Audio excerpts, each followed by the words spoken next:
안녕하세요. 저는 결혼 1년 만에 이혼하게 된 여자입니다. 날이 좋아지니 확실히 기분도 상기되나 봅니다. 깨끗한 하늘을 보니까 근심 걱정이 싹 다 가벼워지네요. 그래서 문득 수개월 전이 되어버린 저의 이혼 상처도 그저 푸른 도화지에 구름 한 점밖에 안 될 만큼 가벼운 상처로 느껴져서 공개적인 곳에 사연을 털어내보고자 합니다. 저는 30대 중반 늦은 나이까지 결혼을 안 하고 있었어요. 결혼에 관심이 없었습니다. 이대로 결혼할 상대가 안 생긴다면 죽을 때까지 안 해도 상관이 없었을 정도였죠. 그런데 저희 가족들의 입장은 아니었어요. 가족들은 가족이 있어야 얼마나 안정감 있는 삶을 살 수 있는지, 또 미래를 외롭지 않게 보낼 수 있는지 알기 때문에 매번 제게 결혼을 부추겼습니다. 부모님의 그런 마음은 이해가 되었어요. 부모님은 아마 외동인 제가 먼 훗날 혼자 남겨질 게 걱정이 되셔서 그랬을 겁니다. 저도 그게 겁은 날 것 같지만 그렇다고 오지도 않은 날을 위해 원치 않는 삶을 준비하고 싶진 않았어요. 그만큼 아직 제가 마음의 준비가 안 되었다는 뜻이었겠죠. 그렇게 시간만 보냈다 보니까 저도 어느새 40살을 바라보는 나이가 되어갔고, 그럴수록 아빠가 유독 조급해했어요. 아빠가 제 걱정으로 잠 못 이루는 날이 많은 줄 몰랐는데 엄마가 한날 아빠 몰래 아빠가 제 걱정 많이 하고 있다고 말을 해주더라고요. 근데 그게 별다른 실행력으로 연결이 될 줄은 몰랐습니다. 어느 날 아빠가 갑자기 소개팅을 잡아왔더라고요. 다짜고짜 저더러 몇 날 몇 시 소개팅 잡아놨으니까 나가보라는 거 아니겠어요? 내 나이에 무슨 소개팅이야. 그런 건 더 젊고 어리거나 스펙이 좋은 여자들이나 해야지. 나는 나이도 많은데 그냥 평범한 월급쟁이잖아. 바로 차일걸? 일단 만나보고 생각하라니까. 그쪽에서 네가 무슨 일 하는지 몇 살인지 그런 기본 정보는 다 알고 있어. 언제까지 이렇게 애처럼 살 거야? 엄마 아빠가 평생 너랑 같이 살 줄 알아? 이미 잡은 소개팅이라고 하니 별 수 없었습니다. 아빠가 저의 비혼을 스트레스로 느낄 만큼 걱정하고 있다 하니까 소개팅이라도 나가는 수밖에 없었죠. 그렇게 해서 저는 오래간만에 아빠가 고른 남자와 만남을 갖게 되었어요. 남자랑 교제를 목적으로 약속을 가져본 건 오랜만이라 기분이 좀 이상했습니다. 아무튼 그렇게 만났던 소개팅남이 저와 결혼까지 가게 된 남편이에요. 저와 남편은 미치게 좋아서 만났다기보다는 굳이 마음 안 맞는 부분이 없어서 계속 사귀었던 거고, 양갓집에서 하도 결혼을 재촉하니까 반개월 만에 결혼을 결정했던 거였어요. 마음이 아예 없었던 건 아니라서 남편도 저도 결혼에 대해 거부감은 없었죠. 우리 둘 다 비혼주의가 강력했던 입장이 아니라 당연히 인연이 생기면 결혼할 생각이 있었으니까요. 저희가 결혼한다고 하니 혼수랑 예단은 양가집에서 알아서 다 해주셨습니다. 저희보다 더 신이 난 양가 집안 어른들을 보면서 저랑 남편은 부모님들께 여태 효도랍시고 해드렸던 건 별것도 아니었구나 싶었어요. 이제야 효도를 하는 것 같아 나름 뿌듯했었네요. 어쨌든 저희는 만난 지 반개월밖에 안 되었는데 얼떨결에 결혼까지 하게 되었습니다. 주변에서는 저더러 정신 나갔다고 하지만 저는 꼭 그렇게 생각하지도 않았어요. 미치게 사랑해서 결혼해도 이혼하는 사람들이 태반인데 저랑 남편은 서로 덜 사랑했으니 사람을 더 객관적으로 보고 판단할 수 있었다고 봤거든요. 애초에 남편이랑 저는 서로한테 콩깍지가 없어서 서로에 대해 착각할 이미지 따위도 없었다는 겁니다. 일부러 무언가를 안 보여주려고 숨기는 게 아닌 이상 말이죠. 그래서 저는 제 결혼 생활이 감히 평범하고 행복할 거라고 자신했어요. 남편이 제 사생활, 우리 부부 영역을 방해하지 않는 선에서 가지는 시간은 남편만의 자유라고 생각했고, 남편 또한 제 개인적인 영역을 터치하지 않기로 저희는 합의도 봤습니다.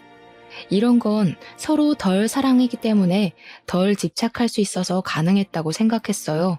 이렇게만 존중하고 산다면 당연히 갈등 횟수는 자연스레 적을 수밖에 없다고 봤죠. 그런데 신혼여행 날부터 본의 아니게 당황스러운 상황을 목격했는데요. 그로 인해 제가 살짝 역정을 냈었어요. 남편이 씻지도 않고 침대에 눕더라고요. 씻고 누우라니까 피곤한 목소리를 하면서 저보고 먼저 씻으라대요. 그렇게 피곤하면 먼저 씻고 나와서 먼저 자라고 했거든요. 그런데 그건 곧 죽어도 싫다더라고요. 이유는 단지 피곤해서였어요. 할 수 없이 제가 먼저 씻었습니다. 남편 피곤할 테니까 배려해서 일부러 서둘러 씻고 나왔어요. 그런데 남편 상태가 어땠는지 아시나요? 그 더러운 몸뚱어리로 이불을 돌돌 감아서 자고 있는 거 아니겠습니까? 심지어 이미 잠옷으로 갈아입은 채 말이죠. 잠옷으로 갈아입을 정신이 있었으면 먼저 씻으러 갈 것이지. 우리가 좀 오래 돌아다니긴 해서 피곤한 건 이해하겠는데 그렇기 때문에 더 씻고 자야 된다고 생각했거든요. 바깥 먼지도 둘러쓰고 땀도 흘렸단 말입니다. 그런데 남편은 찝찝하지도 않은지 그대로 잠들어 버렸더라고요. 제가 깨워도 꼼짝도 안 할 만큼 기절해버린 거 아니겠습니까? 일부러 안 일어나려는 것 같기도 했어요. 나중엔 결국 제 풀에 지쳐서 저도 포기해버렸어요. 피곤하니까 어쩔 수 없다 생각하고 남편을 이해해줬죠. 근데 남편이 다음날도 샤워를 안 하고 그냥 누우려고 하더라고요. 그건 좀 아닌 것 같아서 제가 필사적으로 침대를 막아섰습니다. 또 안 씻으려고? 좀 씻어. 어제도 안 씻었잖아. 찝찝하지도 않아? 자기한테서 땀냄새 엄청 나거든? 에이, 무슨 땀냄새가 난다고 그래. 가는 곳마다 에어컨 있어서 땀 생겨도 금방 다 증발해버렸는데. 지금도 만져봐봐. 안 끈적거리잖아. 과연 안 끈적거렸을까요? 어제 누적된 땀까지 곁들여져 사람 가죽이 아닌 다른 걸 만지는 기분까지 들었어요. 그 상태로 저를 안아주려고 해서 제가 진심으로 잔소리를 했더니 그제야 저한테 양보해주겠다는 듯 씻으러 가더라고요. 아무리 피곤해도 그렇지 땀 흘리고 샤워 안 하는 건 상대방에 대해 예의 없는 거 아닌가? 가는 동안에도 귀찮다고 얼마나 툴툴거렸는지 몰라요. 남편이 저렇게까지 귀찮아하는 모습은 처음 봤을 정도였습니다. 신혼여행 일주일 내내 제가 남편한테 씻으라는 말을 몇 번이나 했는지 모르겠어요. 연애 때는 전혀 그런 적 없었거든요.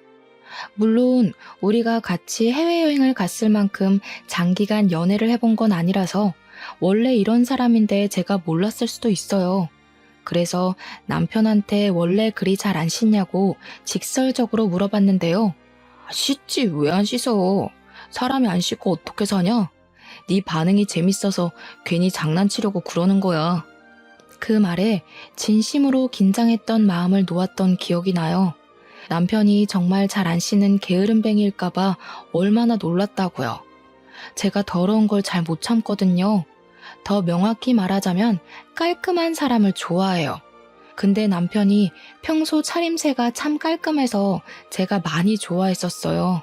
그건 남편과 결혼하기 전까지 반개월 연애하면서 제가 많이 칭찬해줬던 부분입니다. 그래서 남편이 신혼여행 오자마자 갑자기 색다른 면모를 보여주길래 당연히 진짜 모습이란 생각을 못했죠. 그렇게 깔끔하던 사람이 순식간에 더러워지다니 단순히 신혼여행만의 문제라 생각하며 신혼여행 다녀오고 나서 남편 등짝을 한번 패주는 걸로 그 문제를 넘겼습니다. 그런데 혼란스럽게도 남편은 신혼여행 이후로도 더러운 짓을 멈추질 못했어요. 제 반응이 재밌다는 걸 핑계로 일부러 더 더러운 짓을 계속 자처했습니다. 그때마다 제가 남편을 질책하면 남편은 그저 미안하다고 실실 웃을 뿐이었죠. 그래도 그때까지는 여전히 남편이 장난치는 거라 생각했었어요. 그러나 본격적인 부부 생활을 시작하면서 저는 남편이 씻는 것에 진심으로 게으르단 걸 알게 되었습니다. 제 반응 때문에 장난치는 것이 아니라 제 반응을 핑계대면서 진짜 귀찮아하는 것이란 걸 눈치챘단 거죠. 어느 날 하루였어요. 남편이 자기 전에 화장실을 다녀오는데 회색 바지에 물기를 묻혀온 겁니다. 심지어 손을 바지에 벅벅 닦으면서 들어오더라고요. 잠자리를 준비하던 저는 남편을 보면서 순간적으로 몸을 일으켰어요. 바지 앞에 물 뭐야? 설마 소변 아니지? 설마 다 큰 어른이 그렇게까지 칠칠 맞은 짓을 했을까? 손 씻다가 흘린 거야? 소변 맞는데? 실수로 좀 묻었어. 여자들은 모르는 남자만의 고민이야. 이런 건 예민한 부분이니까 웬만하면 지적하지 말아줘. 남편은 뭐가 그리 재밌는지 키들거리며 침대로 올라오려고 했어요. 저는 진심으로 너무 더러워서 머리털이 솟는 기분이었습니다. 얼른 일어나 남편이 침대에 못 올라오게 막았어요. 아까 손을 바지에 닦는 것 보니까 손도 안 씻은 것 같더라고요. 저는 남편을 방 밖으로 떠밀면서 가서 씻고 오라고, 안 그럼 밖에서 자게 할 거라고 내쫓아 버렸어요. 그랬더니 남편이 피곤했는지 살짝 귀찮아 하더라고요. 약간 짜증나 있는 것 같기도 했습니다. 결혼까지 해놓고 왜 이제 와서 유난이야. 더 이상 서로 잘 보이려고 안 해도 되잖아. 우리 이젠 좀 편하게 살자. 나도 너 약점 다 눈 감아 줄게. 뭘? 이건 약점이 아니라 기본 예의거든? 네가 이렇게 소변 묻히고 다니는 거 언제 나한테 보여준 적 있냐? 보고 싶지도 않은데 지금 본 것도 진짜 너무 충격적이거든? 내가 말 안 했었나? 나 손 안 씻고 네 손 잡은 적은 많은데 어쩐지 좋다고 잘만 잡길래 그런 거 거부감 없는 줄 알았네. 그 말에 제가 대꾸도 못하고 충격받고 있으니까 남편이 저를 보곤 웃음을 빵 터트리더라고요. 그러면서 저보고 자기가 손 씻었는지 안 씻었는지 모르지 않았냐면서 아주 적반하장으로 나오는 겁니다. 진심으로 기분 상한 내 표정은 보이지도 않는지 남편은 손을 씻고 방에 들어가 누울 때까지도 낄낄거렸어요. 일단 이미 지나버린 일이니까 앞으로 주의시키는 게 더 중요하다고 생각해서 저는 남편에게 확실히 제 의사를 말했어요. 그리고 저는 이날의 악몽이 겨우 불길함의 시작이었다는 게 아직도 충격입니다. 쎄한 기분에 시동이 걸리더니 시간이 갈수록 남편은 잘 안 씻는 걸로 모자라 그냥 위생 상태가 개쓰레기급이라는 걸 스스로 증명해 나갔어요. 제가 결혼한 사람이 맞나 싶을 정도로 낯설었습니다. 어째 같이 살면 살수록 모르는 이 같아지는 건지 참 알 수 없는 일이었죠. 남편은 대변도 깔끔하게 못 닦아서 이상한 냄새를 달고 다녔고 희한할 정도로 옷을 잘 안 갈아입었습니다. 그리고 신혼여행 때처럼 땀을 흘리더라도 식어버리면 샤워를 안 하는 거는 물론 하다못해 발조차도 안 씻었어요. 그래서 남편이 지나다니는 곳마다 발냄새가 온 바닥에 찍혀서 향이 진동을 합니다. 제가 씻으라고 잔소리를 해도 그때뿐이었어요. 남편이 알겠다고 해놓고 저 안 보는 사이 자버리거나 씻었다고 거짓말을 치면서 냄새를 맡아보라 장난을 칩니다. 장난도 한두 번이지 사람 예민한 문제를 갖고 계속 건들면 화가 나기만 하잖아요. 언제는 시모가 우리 집을 방문했었는데요. 그날 남편도 있었어요. 마침 남편이 발톱 갖고는 손이랑 발을 안 씻고 자꾸 다른 물건을 만지더라고요. 그래서 잘됐다 싶어 제가 약간 장난식으로 시모한테 남편 발 좀 씻으라고 말해달라 했거든요. 사람 사는 게 다 저렇지 뭘 그러니. 나 물건 만지는 것도 아니고 가족 건데 너 벌써 남편 머리 위에 서려고 기강 잡는 거냐? 아무리 가족이라도 남편은 발에 무좀도 있어서 냄새가 더 심하단 말이에요. 근데 그걸 씻지도 않고 그 손으로 이것저것 만진다고 생각해보세요. 다들 가족이란 이유만으로 이거 다 포용해 주나요? 저는 이때 시모가 남편을 너무 감싸고 돌길래 굉장히 뻘쭘해서 입을 다물어 버렸지만 시간이 좀 지나서 생각해보니 아무래도 시모 마인드가 이해하기 어려웠어요. 아들이면 악취고 뭐고 다 예뻐 보이는 건가? 대체 자식의 사랑은 어디까지 뻗칠 수 있는 건가? 그런 생각을 했었습니다. 남편의 문제는 늘 심각하다 느끼고 있었지만 제가 언제 가장 심각함을 느꼈냐면요. 아무래도 신혼집이니까 저희가 집들이를 해야 했거든요. 각자 친구들을 초대했는데 남편 친구들은 잘 왔다가 갔어요. 그런데 제 친구들이 기분 좋게 집을 찾아온 날 사달이 나고 말았습니다. 다들 저희 집을 들어오자마자 갑자기 표정이 이상해지더라고요. 그러면서 신발장 앞에서 주춤거리는 겁니다. 이런 말하기 미안한데 왜 집에서 외국인 암내가 나니? 나 이런 냄새 중국에서 교환학생 다닐 때 지하철에서 맡아본 것 같은데? 야, 여기서 어떻게 살고 있어? 진심으로 토할 것 같아. 그냥 나가서 집들이 하면 안 되겠니? 친구들 반응 때문에 제가 얼마나 당황했는지 모릅니다. 친구들은 집안에서 진동하는 액취증 냄새 때문에 마치 남의 겨드랑이에 파묻혀 있는 것 같다면서 급기야 한 친구는 숨쉬기 어렵다고 못 참고 나가버렸어요. 결국 환기 다 될 때까지 우리 집에 아무도 못 들어가겠다는 사태가 벌어지고 말았습니다. 저보고 괜찮냐고 묻는 친구들에게 저는 견딜만 하다고 어색하게 웃어 보일 수밖에 없었어요. 사실 저는 악취가 나는지도 잘 모르고 있었습니다. 일단은 냄새가 심하다고 하니 창문을 열고 급히 환기를 시켰어요. 그동안의 2시간가량은 친구들을 데리고 밖에서 놀아야 했죠. 제가 그때 얼마나 쪽팔렸는지 몰라요. 창문 열고 바람 냄새 맡다가 거실 안으로 들어가니까 묘하게 액취증 냄새가 나긴 나더라고요. 근데 사실 긴가민가 했었어요. 근데 저는 긴가민가하게만 느껴졌다는 것이 더 화가 나더라고요. 친구들은 숨을 못 쉴 만큼 괴로웠던 냄새라는데 저는 그 냄새에 익숙해져서 몰랐다는 거잖아요. 그 정도로 그 더러운 냄새에 적응된 제 자신이 너무 끔찍했습니다. 언젠가는 그 냄새가 곧 제 냄새가 될 수도 있는 거고 저도 모르는 사이 제 주변 사람들에게 안 씻었다고 억울한 누명을 쓸 수도 있는 거 아닙니까? 생각만 해도 기분 나쁘고 충격이었어요. 별거 아닌 것 같아 보이지만 집안에 존재하는 모든 것에 이상한 냄새가 밴다고 생각해보세요. 이거 생각 외로 골치 아픈 문제입니다. 아무튼 환기가 되긴 했어도 가구들의 배인 냄새까진 어쩔 수 없어서 친구들은 잔잔한 액취증 냄새를 계속 느껴야 했습니다. 그 때문에 저희는 제대로 된 술자리를 갖지 못했어요.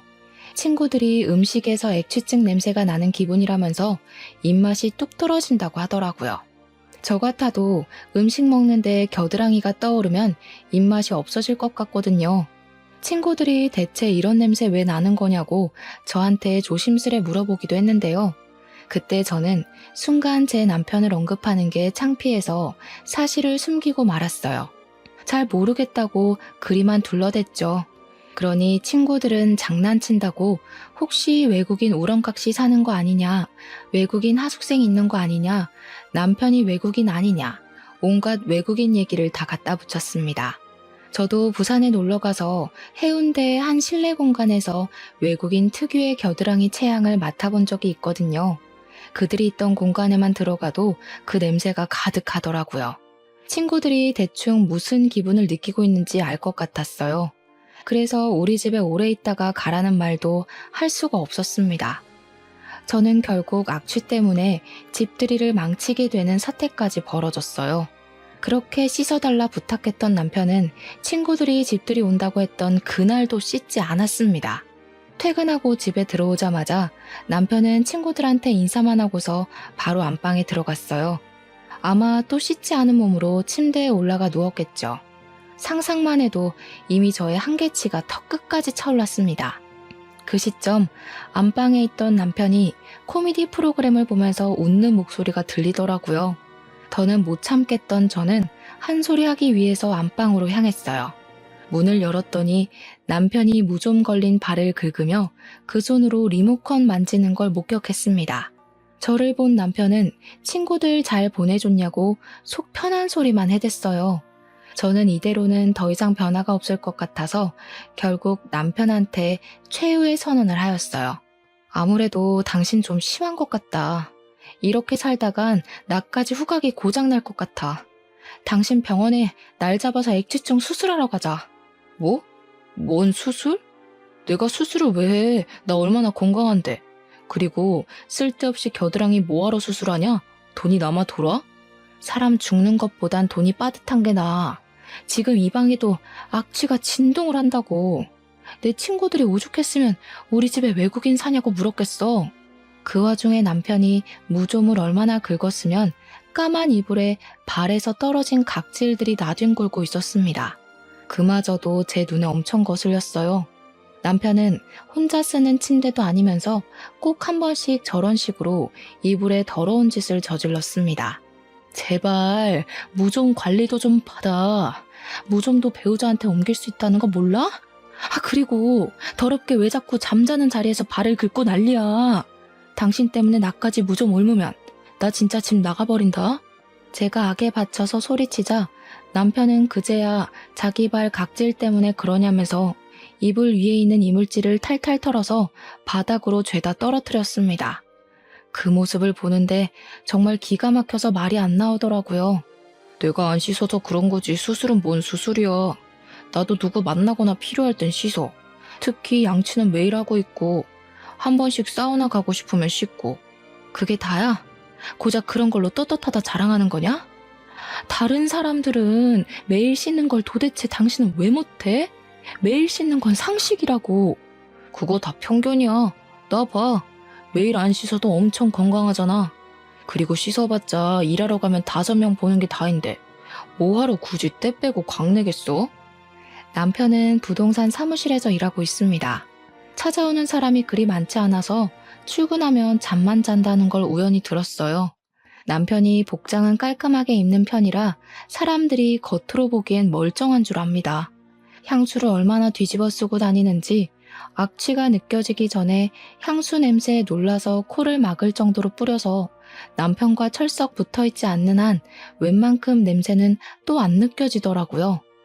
네 남편 냄새 난다고 동네방네 소문나는 것도 짜증나지만 한편으론 아무도 모르고 저만 길길이 날뛰는 것이 억울하기도 했습니다.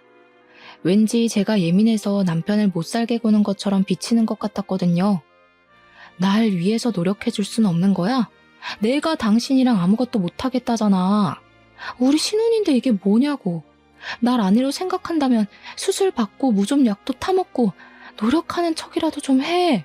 갈수록 피곤하게 왜 그러냐. 우리 애초에 벗겨질 콩깍지도 없던 사이 아니었어? 나한테 실망할 것도 없는데 뭘 그렇게 몸서리를 치는데.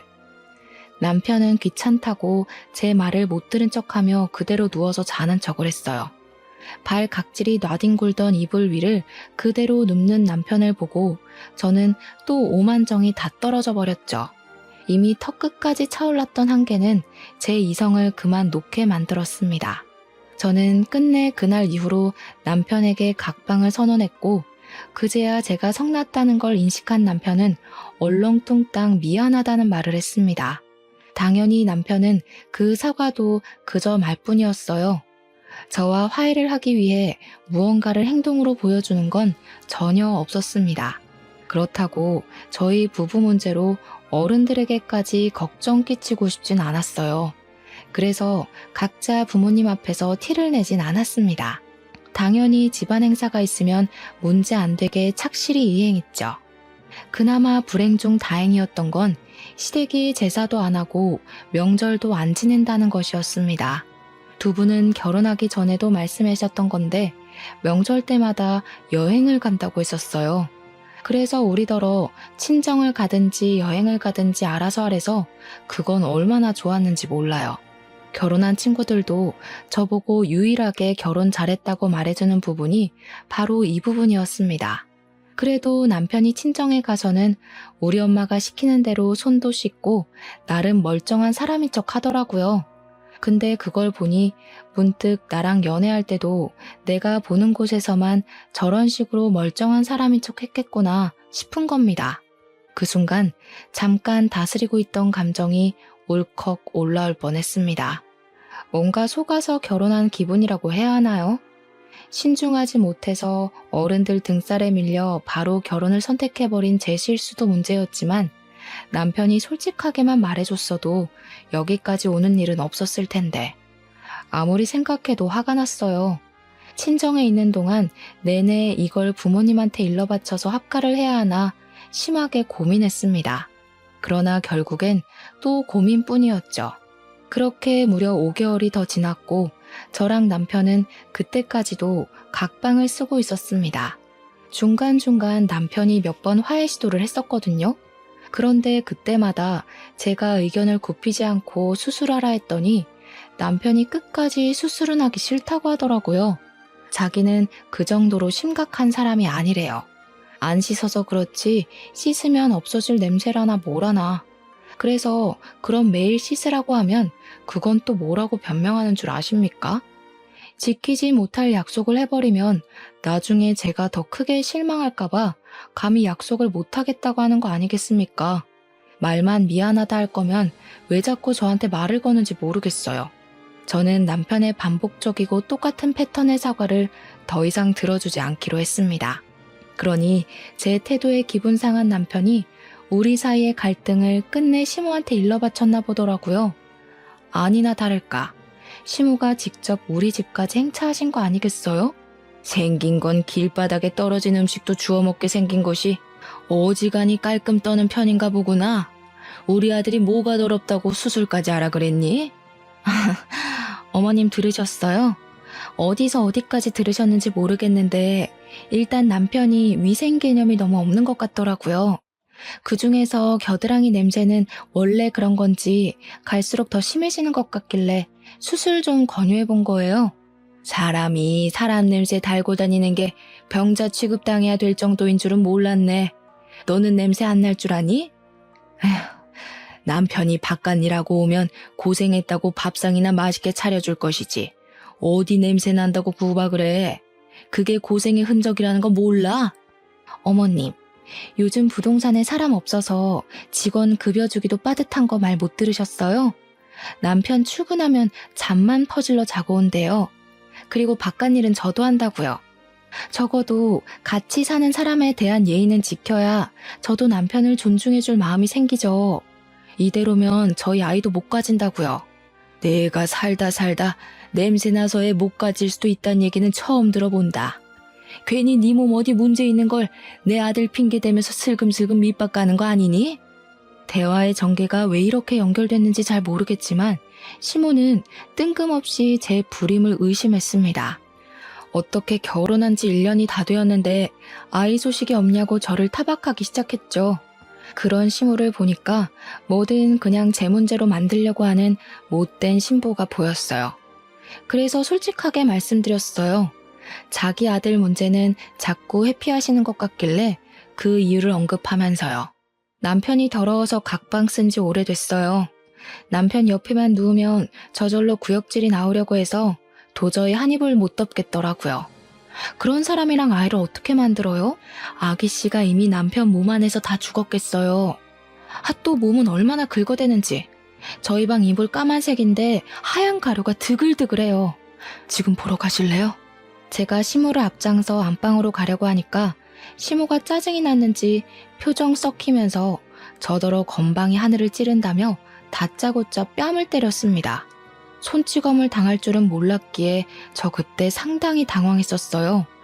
대체 제가 왜 이런 문제로 맞기까지 해야 되는 건지 나중에는 억울함이 밀려오기도 했습니다.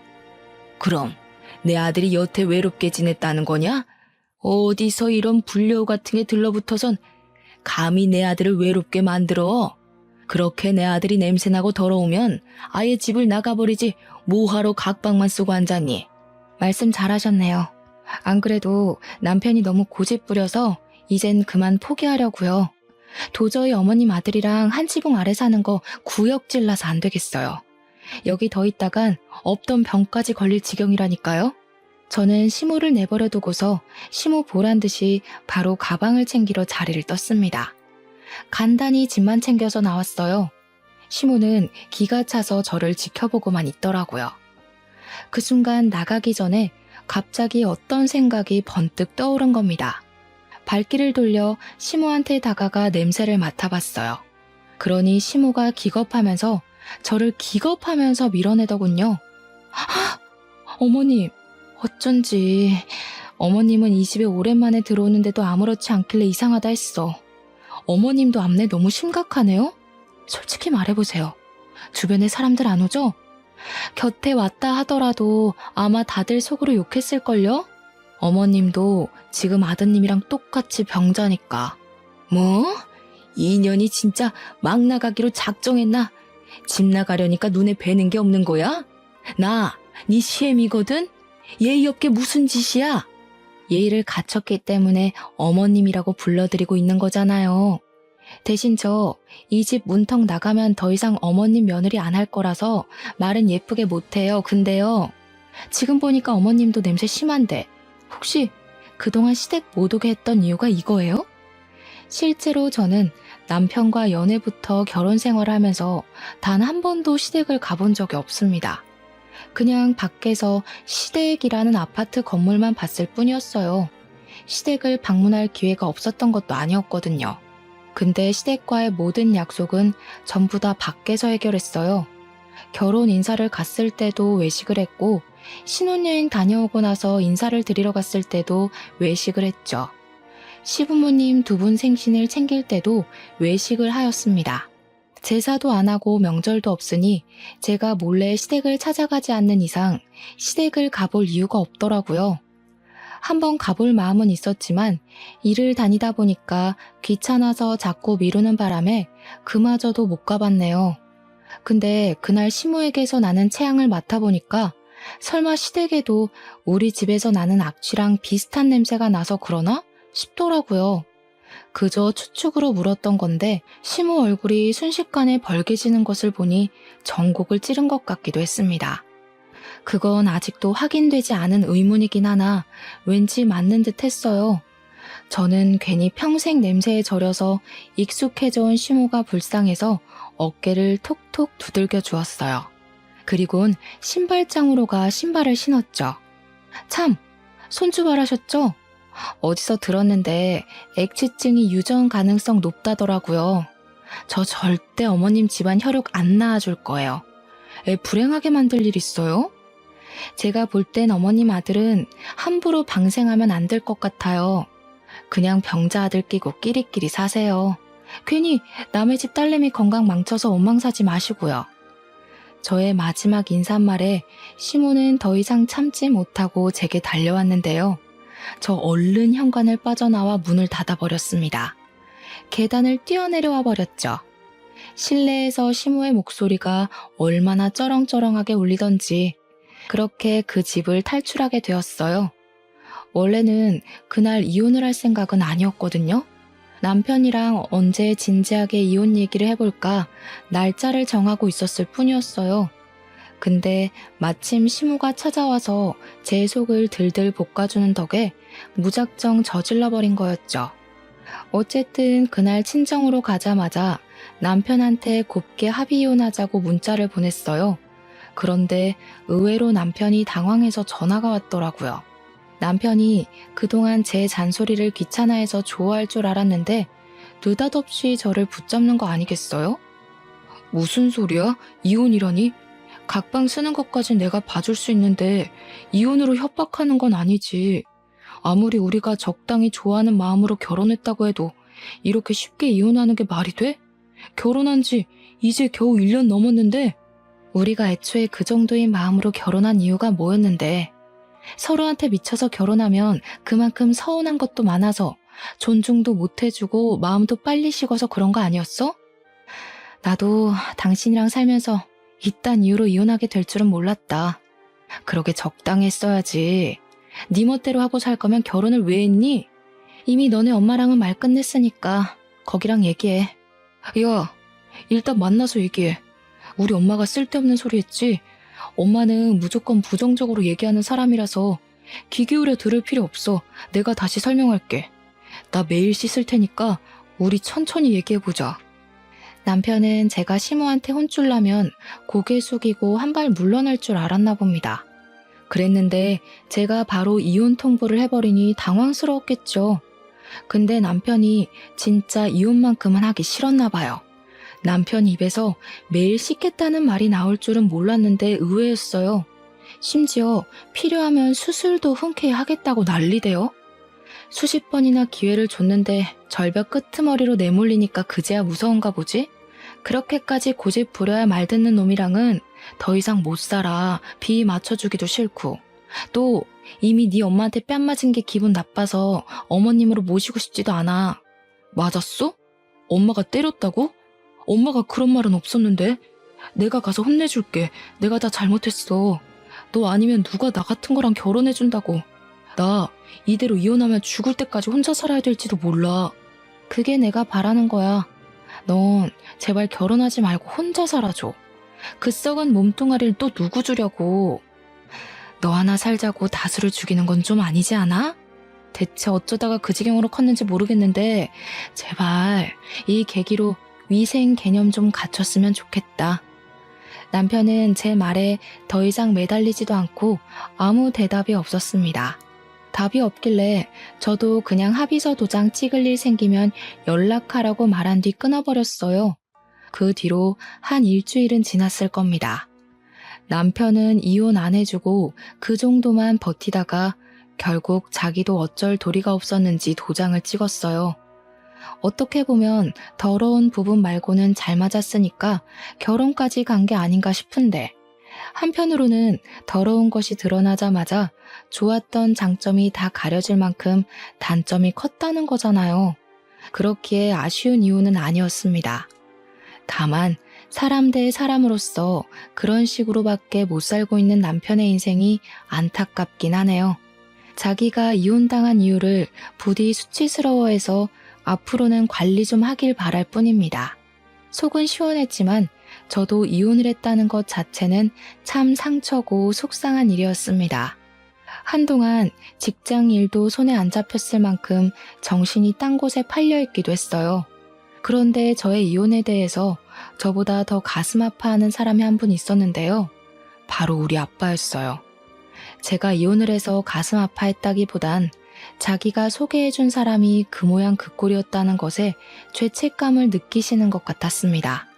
제가 괜찮다고 말씀드렸고 어른들의 부추김이 있었지만 결혼을 결정한 건 나와 남편이었다고 달래주었죠. 그런데도 아빠는 아무래도 제게 많이 미안했나 봅니다. 결혼한다고 다 안정적으로 살 수 있는 것은 아니라는 걸 제 결혼 생활을 지켜보면서 느끼셨던 것 같았어요. 엄마도 옆에서 아빠를 걱정했을 만큼 아빠가 제 이혼을 신경 쓰고 계셨다는데 저는 여린 아빠의 마음을 어떻게 풀어드려야 되나 어느덧 그 고민에 빠지게 됐어요. 그 바람에 잠시 이혼에 대한 제 감정은 잊게 되었는데요. 그 무렵쯤이었습니다.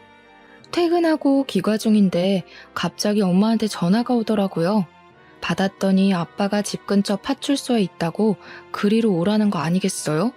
무슨 일 생겼나 싶어서 그날은 지하철이 아닌 택시를 이용했습니다. 파출소 앞에 내려서 바로 안으로 들어갔죠. 그런데 그곳에서 아빠보다 먼저 눈에 들어온 사람들이 있었어요. 바로 전 남편과 전 시모였는데요. 그 사람들을 다시 본 것만으로도 당황스러운데 그것보다 더 당황스러웠던 건 따로 있었습니다. 전 남편 얼굴이 엉망이었다는 거예요. 제가 상황을 묻기도 전에 전 시모가 저를 발견하곤 벌떡 일어났습니다. 그리곤 제법 성난 얼굴로 달려들었어요. 갑자기 팔을 뻗어 무방비하게 서 있는 제 머리채를 잡고 흔들었죠. 남의 자식 건드릴 배짱이 있었으면 이 정도 각오는 했겠죠. 내 자식 저꼴 됐는데 가만히 있을 부모가 어디 있겠어요? 나도 내 자식 당한 것만큼 당신들 자식 똑같이 만들어버릴 거야. 오자마자 머리채를 잡히는 바람에 정신없이 당하기만 했는데 그때 아무래도 장소가 장소인지라 사람들이 우르르 달려들었습니다. 저랑 전 시모 사이를 당장 갈라놓았고 저는 그곳에서 아빠의 생경한 모습을 목격하게 되었어요. 아빠가 경찰들이 붙잡고 있는 전 시모 얼굴이 손바닥을 휘날려 버리더라고요. 그걸 보니까 굳이 설명을 듣지 않아도 누가 전 남편 얼굴에 상처를 만들어 놨는지 알 것 같았습니다. 뭘 잘했다고 말하는 꼬락서니까지 뻔뻔해서 내 딸을 모욕해? 이혼하면 다인 줄 알아? 애초에 바람 피워서 내 딸 인생 망쳐놓은 당신 아들이 맞을 짓 한 거 맞잖아. 내 딸이 무슨 죄야? 그 소리를 듣는데 머리를 한 대 맞은 기분이었습니다. 이게 무슨 소리지? 싶었어요. 저도 모르게 전 남편에게로 시선이 갔는데 전 남편이 저를 못 쳐다보더라고요. 곁에 있는 엄마가 설명해 주길 알고 보니 전 남편이 저 몰래 바람을 피우고 있었다 했습니다. 그것도 저와 이혼하기 전에 말이죠. 아빠가 그날 제게 전 남편 같은 사람을 소개해준 게 미안해서 주선자와 만나 술 한잔을 했답니다. 주선자도 전 남편이 그런 사람이었다는 걸 아빠한테 들어서 알게 되었다고 해요. 두 사람은 본의 아니게 동병상련의 마음으로 서로를 위로하며 어쩔 수 없었다는 듯 그렇게 술로 마음을 달랬다고 했습니다. 그리고 자리를 마무리해 그 주선자를 먼저 택시에 태워보낸 아빠는 다음 택시를 잡으려고 했대요. 그때 우연히 전 남편을 보았다는 겁니다. 술이 몇 잔 들어간 아빠는 전 남편과 얘기를 하고 싶어서 전 남편을 불렀으나 전 남편은 누구를 만나러 가는 건지 걸음이 바빠 보였다네요. 근데 아빠가 그걸 계속 쫓아갔대요. 그리고 거기서 전 남편의 연인을 목격했답니다. 그걸 보면서 아빠는 좀 서운하긴 했지만 이미 이혼을 한 마당이니까 떠나버린 사이의 연애를 응원할 수밖에 없었다고 해요.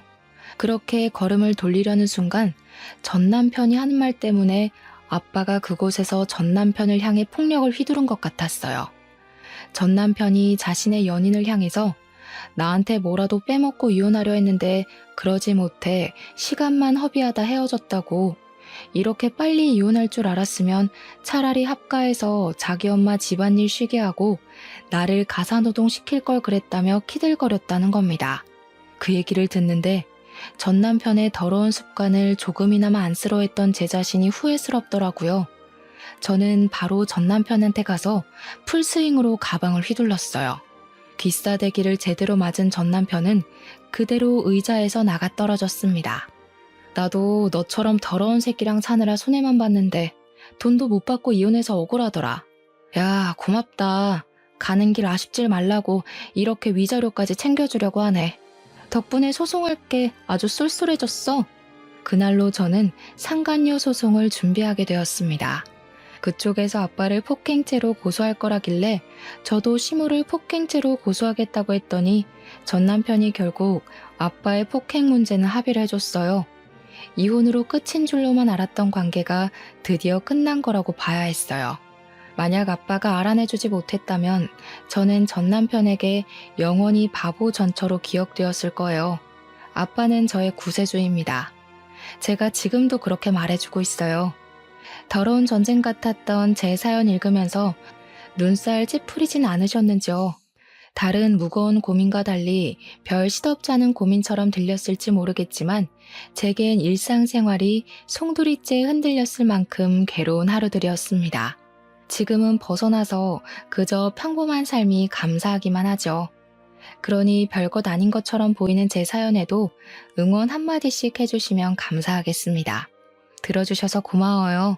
좋은 하루 보내세요.